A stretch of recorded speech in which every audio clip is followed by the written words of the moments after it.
conversar sobre vida conjugal, a incrível arte de viver a dois num relacionamento afetivo. Este tema pode ser entendido por casais homoafetivos como heteroafetivos.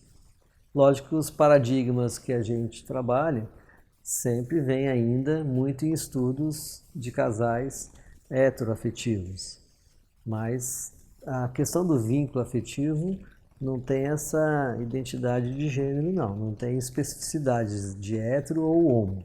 Eu estou colocando isso porque nós já temos bastante casais que têm vida a dois, né? Homens ou mulheres, numa relação homo, e também que precisam de orientação para como fazer o estabelecimento desse vínculo amoroso. Mas a vida conjugal, ela é um processo que se estabelece por uma entrada.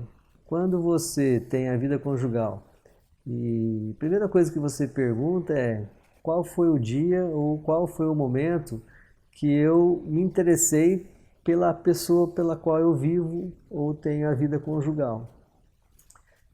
Quando foi a primeira vez que aquela pessoa me interessou, que ela me interessou, que ele me interessou. Na verdade, é aquele estalo que dá, né? A pergunta que a gente faz, gozado, entre tantas as pessoas que nós convivemos, alguns conhecem a parceira logo no início, na juventude, na adolescência, outros mais tardiamente, outros conhecem uma nova parceira após um relacionamento que se rompeu e aí conhece uma outra pessoa. Mas o start, né? Qual foi o clique que deu para que você pudesse escolher aquela pessoa? Então este processo ele se dá pelas vias que eu digo que passa pelo corpo, que é a porta de entrada do ser humano. Eu entro pelo outro, pelo corpo. Mesmo pessoas na qual eu não tenho muito contato, mas já convivi, eu lembro da pessoa através de um retrato, de uma foto, de uma imagem. Quando eu tento imaginar as pessoas, um autor de um livro, se tem a foto do cara, eu já identifico quem é aquele autor, tenho mais facilidade de identificar também com a obra dele, lógico. Então eu começo a construir o meu vínculo amoroso com a pessoa na qual eu vivo conjugalmente, já na porta de entrada, que é o corpo. Então essa coisa assim, o que mais você se atraiu por ela ou por ele, tem muita importância sim. Às vezes quando você pergunta isso para um casal, o casal vai falar, eu gostei da ideia dele, do jeito dele conversar. Isso é um perigo, porque o corpo ele tem uma equivalência de entrada. A gente entra pelo outro, pelo corpo. E aí é aquele jeito, aquela expressão corporal, aquela parte mais atraente, por uma atratividade sexual de fato, né, por um desejo libidinoso, com certeza. Depois o outro fator de vínculo, né, que você começa a estabelecer é quando aí você começa a se interagir com a pessoa e começa a identificar coisas que a pessoa tem que você também tem, semelhanças. A ideia de que as pessoas se atraem pelas diferenças não é tão verdadeira. Quando você se atrai pela diferença, você choca, né? Você pode até ter um contato fulminante, mas a hora que você começa a se relacionar, conhecer o outro, você vai querer desejar continuar com o outro pela semelhança que o outro tem com você mesmo.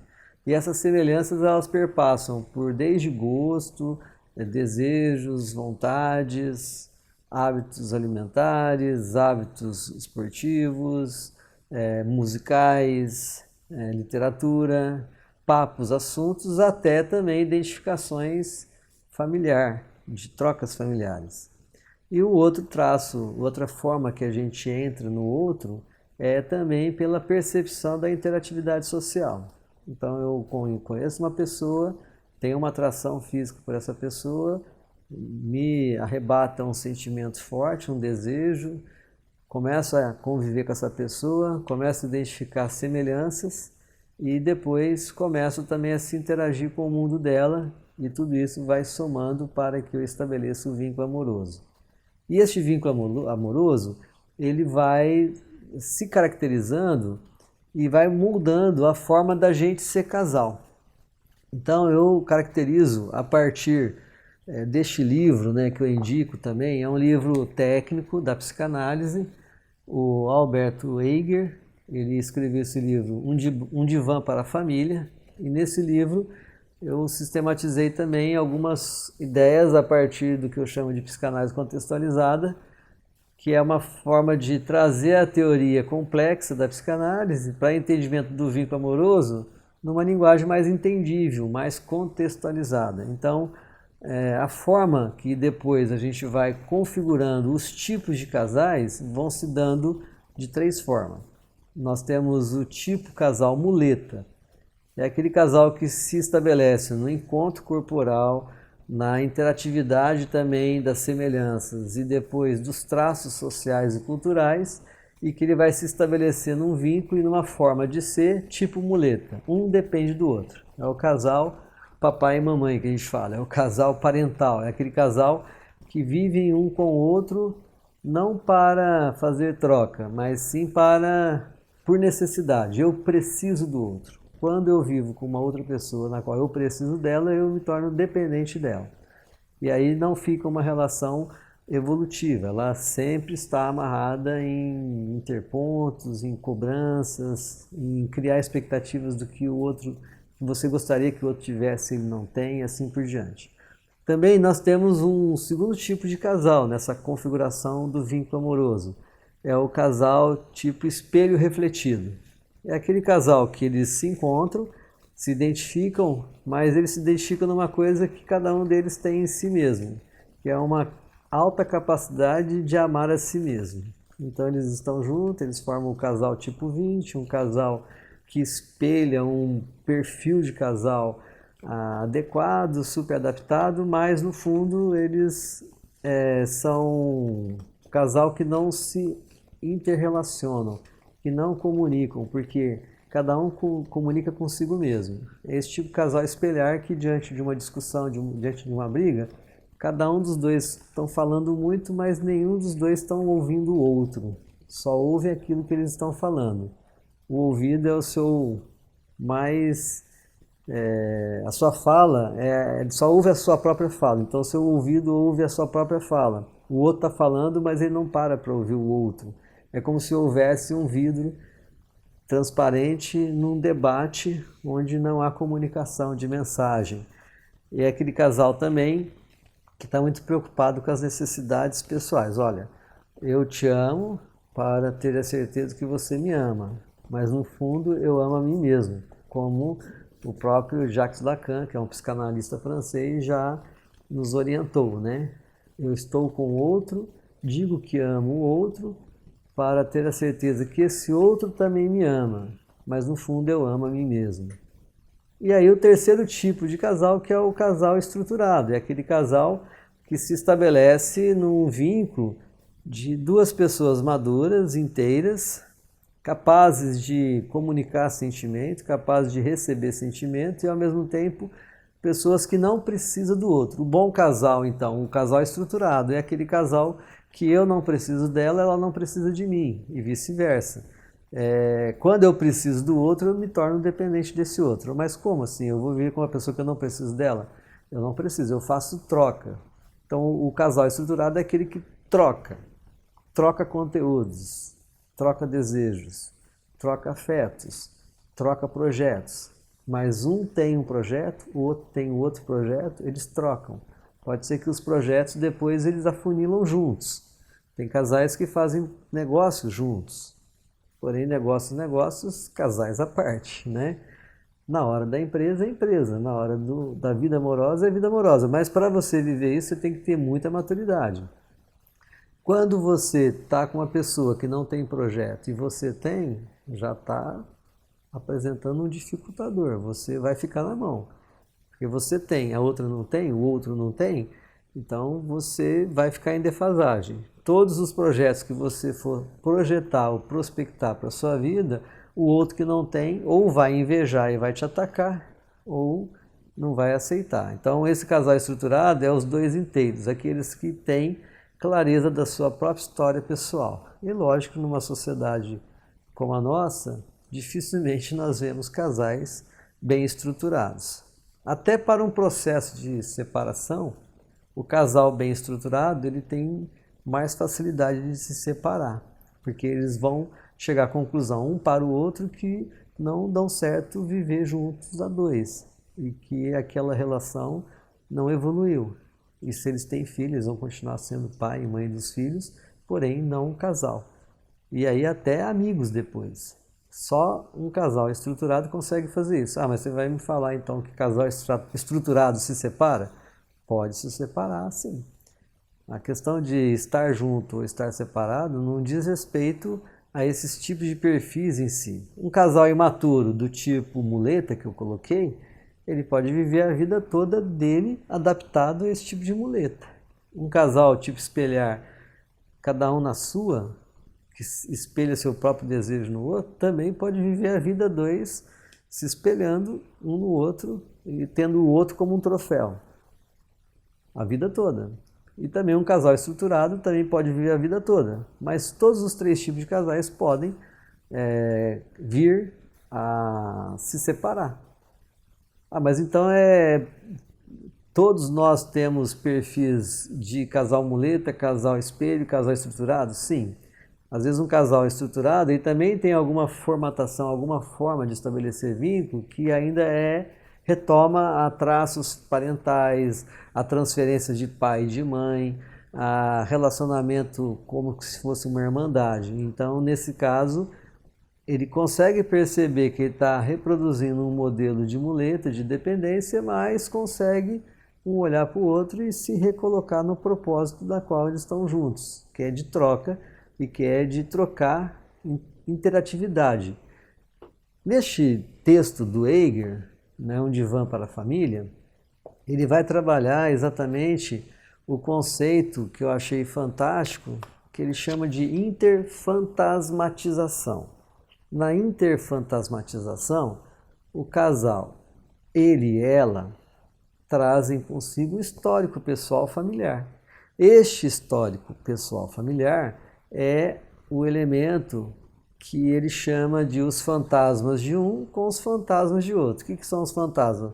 É toda a cultura, todo o aprendizado, desde bisavós, avós, tataravós e assim por diante, de um lado e de outro que se cruzam. Por isso que é necessário que no encontro amoroso e no estabelecimento de um vínculo, automaticamente vai acontecer a interfantasmatização, que é a troca das histórias, né? Eu até brinco que isso parece coisa de fantasma mesmo, né?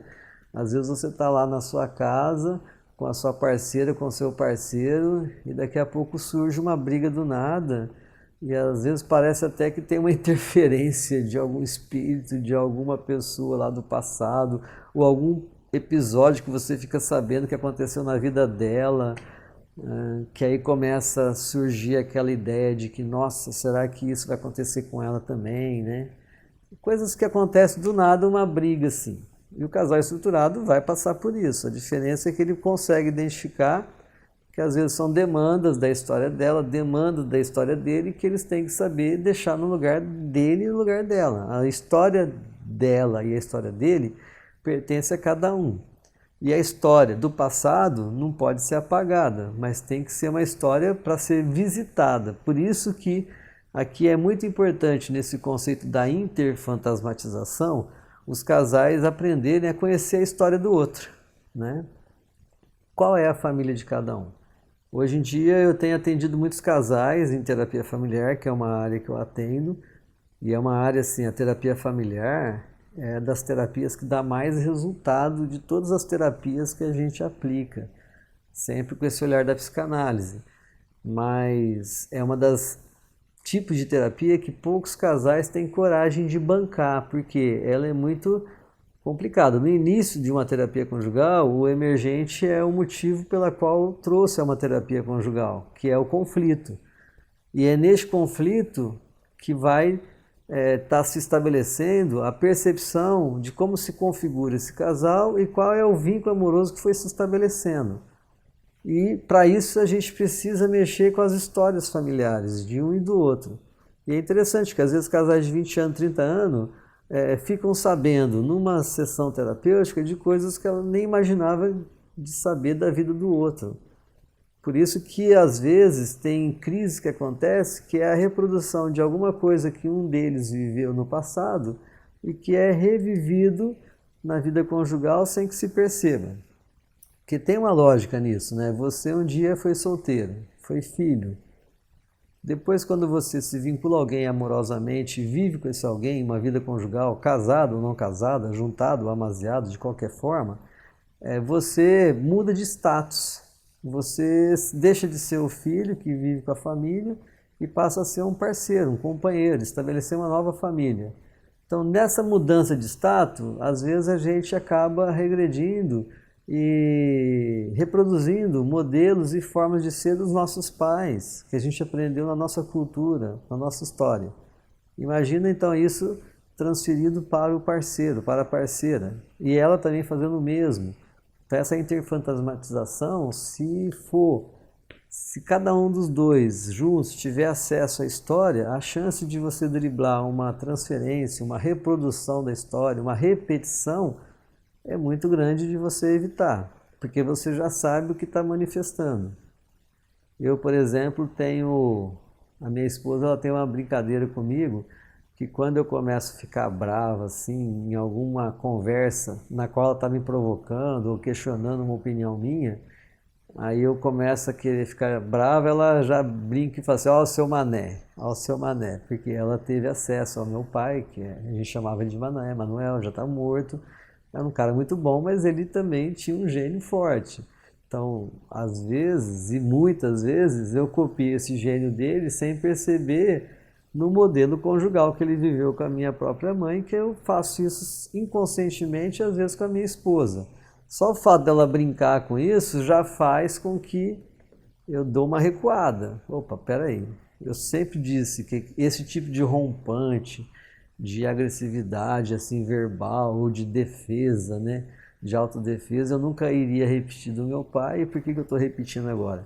É lógico que isso aí requer uma maturidade de percepção do que é bom, do que não é bom do teu passado e do que você pode ou não pode reproduzir nele. Mas sempre nós vamos reproduzir, porque é tudo coisas do inconsciente que aparece nos momentos emergentes do cotidiano. Que aí, se você tem essa capacidade analítica de autopercepção, de buscar, de beber a própria história tua e do outro, vai ajudar demais o casal. Então, nós vamos perceber que uma das coisas que mais destrói uma relação conjugal é a relação de espelho. Quando você tem uma crítica intensa ao seu parceiro ou à sua parceira, de coisas que você geralmente fica irritado, que ela faz ou que ele faz e que você está sempre criticando, eu sempre digo o seguinte, você está atacando a pessoa naquilo que você tem inveja dela. E é mais ou menos isso.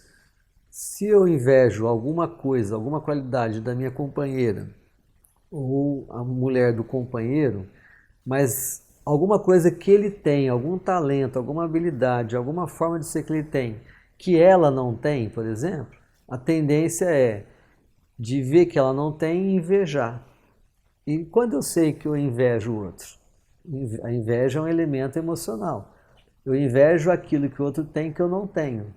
Quando o outro tem aquilo que eu não tenho, qual que é a tendência? Eu tenho uma tendência de atacar o outro. Aí começa o sistema de provocação. E também tem outro tipo de relação espelhar, que é, eu vejo na minha companheira, a companheira vê no seu companheiro, um elemento, um traço de comportamento que é indesejável, que você não gosta, mas que você também faz, que mexe com aquilo que você é, com o teu jeito. Aí você então, para fugir dessa percepção de igualdade, você quer quebrar o espelho, você ataca. É a mesma coisa de quando você vai olhar para o espelho e você identifica que você está feio, e aí você some do espelho, você foge do espelho, ou você pega e quer quebrar o espelho. Espelho, espelho meu. Existe alguém mais bonito do que eu? Se o espelho seu disser sim, e muitos, você foge do espelho, ou você quer quebrar o espelho. Né? Então essa coisa pode acontecer na relação espelhar, que a gente fala, do vínculo amoroso e do cotidiano. né? Uma pessoa, a mulher é bem-sucedida e está ganhando mais do que o marido financeiramente. E ele está frustrado porque ele ganha mal. Então ele começa a atacar ela porque ela está chegando tarde, porque ela está se vestindo bem, que ela pode estar tendo outro relacionamento, que ela está muito liberal. Ele começa a atacar ela de alguma forma. No fundo ele está atacando aquilo dela que ele não consegue ter. É o resultado econômico dela. E também a questão do machismo, né? Tem homens que não suportam a mulher ganhar mais do que eles. E aí até chega a ter problemas de disfunção sexual, às vezes, na questão do homem. E também a mulher, às vezes a mulher diz para ela mesma que eu gostaria de trabalhar, de ser autônoma, de não depender do meu marido. Aí, na andar da carruagem, nas circunstâncias da vida conjugal, ela não conseguiu trabalhar ou escolheu ficar em casa para cuidar dos filhos ou alguma coisa assim. Ou acabou reproduzindo o modelo materno da avó e assim por diante. Então o que ela faz? Ela começa a provocar o marido porque o marido não está falando quanto que ele ganha, ou está chegando tarde, ou não está dando atenção para ela, ou quando chega não dá nenhuma atenção daquilo que ele estava fazendo. Então, tá vendo? Tanto de um lado quanto de outro, numa relação homossexual ou heterossexual, essas demandas acontecem entre os parceiros, que é a relação espelhar, que ela quebra vínculos. Então, por isso que é importante o casal ter a capacidade de se auto-perceber e perceber o outro como ele é. Então, nesse sentido, o que a gente vai estar indicando para os casais é identificar a história do outro. São formas preventivas. Nunca esquecer dos motivos pelo qual você se encontrou com este outro e você se atraiu por esse outro. Por isso que muitos casais falam, na época do namoro era mais gostoso. Depois que nós casamos, perdeu aquele encanto. Por quê? Porque esqueceu-se dos motivos pelo encanto, dos motivos ao qual você se encontrou com o outro, da atração, do objeto de atração. Se tem elementos físicos que foi objeto de atração, como que eu estou cuidando do meu físico? Lógico que depois de 30 anos de casado, depois de 20 anos de casado, seu físico não é o mesmo da sua juventude. Mas o que você está fazendo para que este físico continue sempre atraente? Às vezes a mulher também, ela tinha um estilo de vestir, depois ela casa, ela começa a perder esse estilo, ela desencanta, ela cai num senso comum, ela cai no automático de vida cotidiana. Então vai perdendo os vínculos de encanto. Isso é um fator de prevenção. Lembrar os objetos de encanto que fez você definir a escolha por ele e por ela. Outra coisa também, identificar as semelhanças. No que eu sou semelhante a ela? No que ela é semelhante a mim? Às vezes eu estou criticando ela por coisas que ela é semelhante a mim, mas pela qual eu também não gosto em mim. Então, essa semelhança vale aquela máxima da filosofia grega, 500 anos antes de Cristo, né? Diga com quem você anda que eu direi quem você é.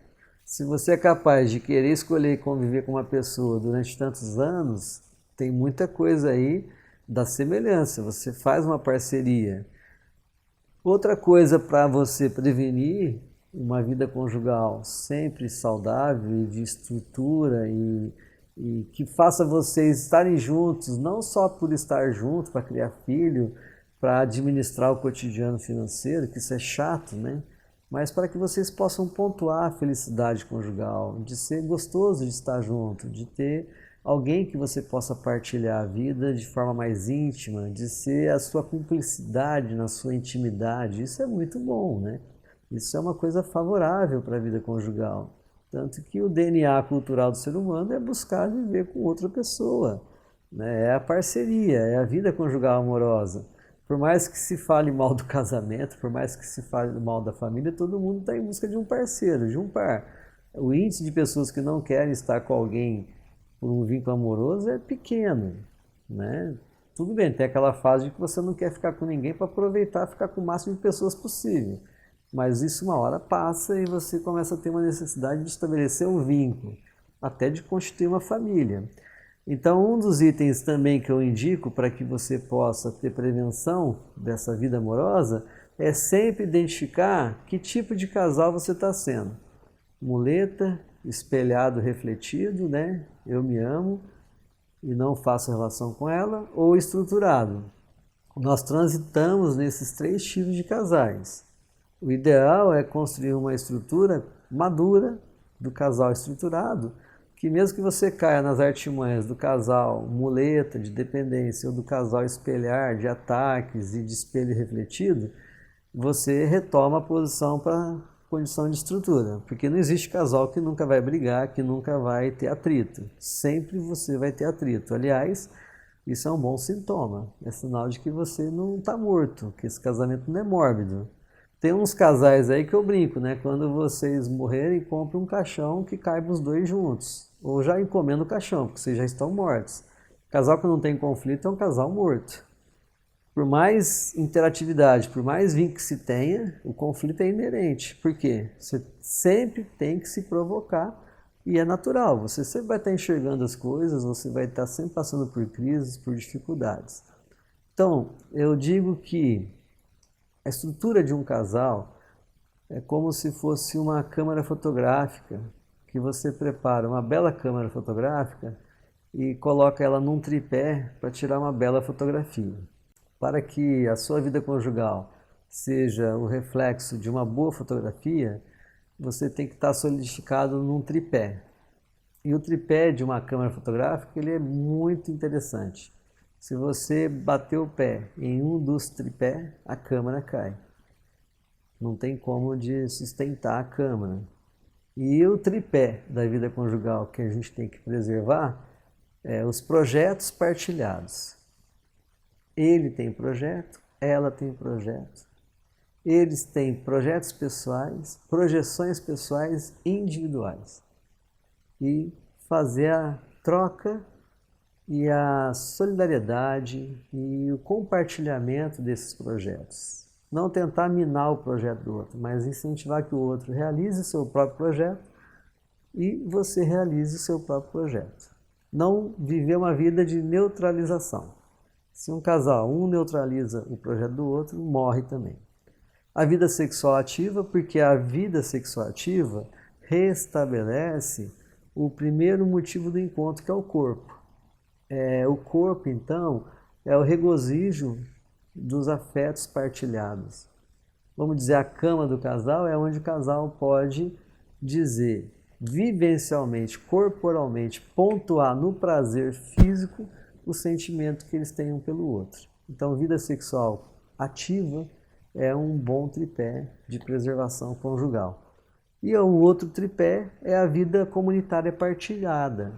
Um casal que vive só em função um do outro, que tem uma boa interatividade de projetos pessoais, que tem um bom desempenho sexual ao longo da vida, mas que não tem partilhamento, convivência comunitária social, é um casal fadado também ao fracasso. É um tripé que está abalado, porque como casal eles precisam também se encontrar com outros casais, com outras famílias, com outras pessoas e construir sociedade.